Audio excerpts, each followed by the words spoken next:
नमस्कार, मी नरेंद्र पाटील काळे आणि आपण पाहत आहात खबरनामा न्यूज. शेतकरी, कायदा आणि सत्याचा आवाज. धैर्यशील मोहित आहे.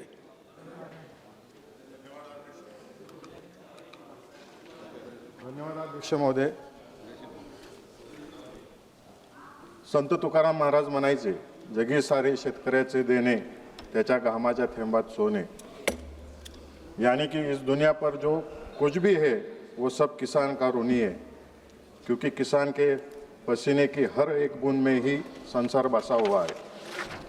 माननीय अध्यक्ष महोदय, मी त्या कोट्यावधी शेतकऱ्यांचा आवाज घेऊन आलो आहे, ज्यांच्या घामाची एक एक बूंद या भूमीला सुपीक करते. आपण येत्या कोरड्या आकडेवारीवर चर्चा करणार आहोत, पण लक्षात ठेवा की या आकडेवारी मागे एक शेतकरी आहे, त्याचं कुटुंब आहे, त्याची स्वप्न आहेत आणि सरकारी धोरणांमुळे कोसळलेला आहे त्याच्या स्वप्नाचा चुराडा आहे. सरकार बोलते एक आणि जमिनीवर घडते काहीतरी वेगळेच.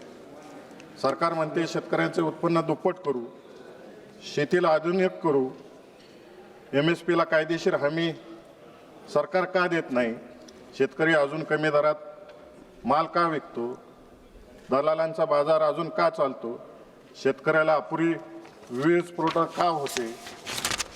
माननीय अध्यक्ष महोदय, अर्थसंकल्प पाहिला की एक गोष्ट स्पष्ट होते, शेतकऱ्याला अजून प्राधान्यक्रम नाही.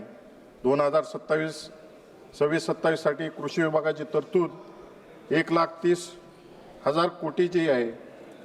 ती वाढ केवळ कागदावरच दिसते, प्रत्यक्षात अत्यंत कमी आहे. महागाई वाढली, खताचे दर वाढले, बियाणांचे दर वाढले, इंधन, कृषी यंत्रसामुग्री महाग झाली, पण सरकार यात शेतकऱ्याला कोणतीच मदत करत नाही. हा शेतकऱ्यावर अन्याय नाही का?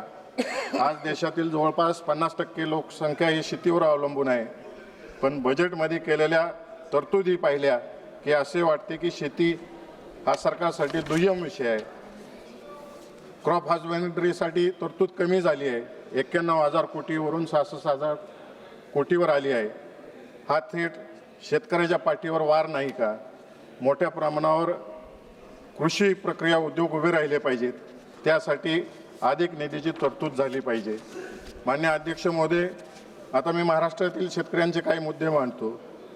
महाराष्ट्रातील निर्यातक्षम केळी उत्पादक शेतकऱ्यांचा मोठ्या प्रमाणात होत असलेला आर्थिक नुकसान टाळण्यासाठी, केळी निर्यात तातडीने सुरळीत करण्यासाठी सरकारने वेळेस हस्तक्षेप करावा. महाराष्ट्र राज्य निर्यातक्षम दर्जाच्या केळीचं उत्पादन करते. या उत्पादनातून दरवर्षी जवळजवळ 20,000 कोटीची उलाढाल होते. त्यामुळे केळी पिकाचे महाराष्ट्राच्या कृषी अर्थव्यवस्थेमध्ये अत्यंत महत्त्वाचे स्थान आहे व निर्यात फक्त शेतकऱ्यांपुरती मर्यादित नाही, तर शेतमजूर, पॅकिंग कामगार, वाहतूकदार, कोल्ड स्टोरेज, उद्योग निर्यातदार इत्यादी पार्ट्यांशी संबंधित आहे. हजारो कुटुंबाचे रोजगार अवलंबून आहे. हे ग्रामीण अर्थव्यवस्थेसाठी अत्यंत महत्त्वाचे आहे. माननीय अध्यक्ष महोदय, 24 फेब्रुवारी 2026 पासून Honorable members, please. युद्धजन्य व आंतरराष्ट्रीय परिस्थितीमुळे केळीच्या निर्यातीवर मोठा परिणाम झाला आहे.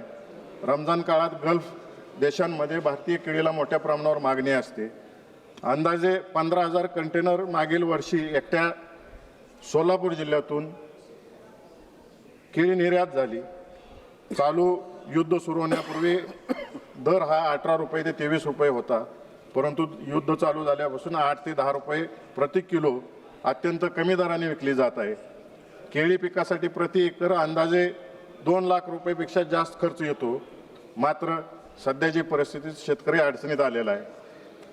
माननीय अध्यक्ष महोदय, सध्या निर्यातदारांचे 1,000 पेक्षा जास्त कंटेनर हे कोल्ड स्टोरेजमध्ये अडकले आहेत आणि 400 कंटेनर हे पोर्टवर परिसरात आहेत.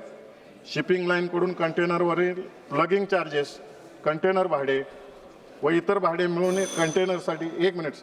कंटेनरसाठी सुमारे 2 लाखापेक्षा जास्त अधिक खर्च आकारला जात आहे आणि समुद्री भाड्यापेक्षा सुमारे 3,77,000 अतिरिक्त शुल्क आकारलं जाते. माझी सरकारला विनंती आहे की पोर्ट व शिपिंग लाईनला सूचना देऊन हे शेतकऱ्यांचे नुकसान टाळावे.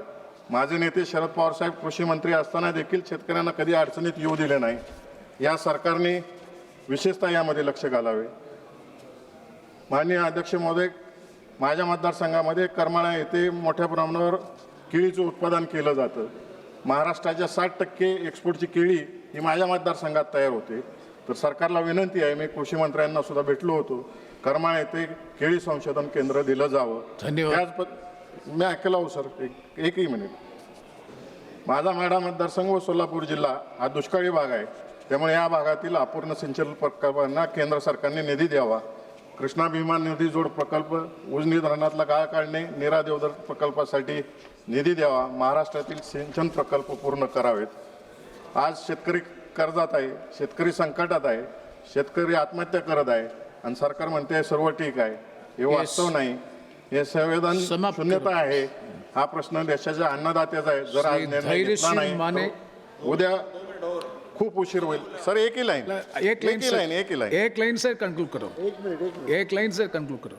गंध फुलांचा उधळी वारा शेतकऱ्यांच्या अंगणी, त्याच्या हाती कोरा भारा, कोरा भारा, कोरा भारा. जय शिवराय. धन्यवाद. धन्यवाद.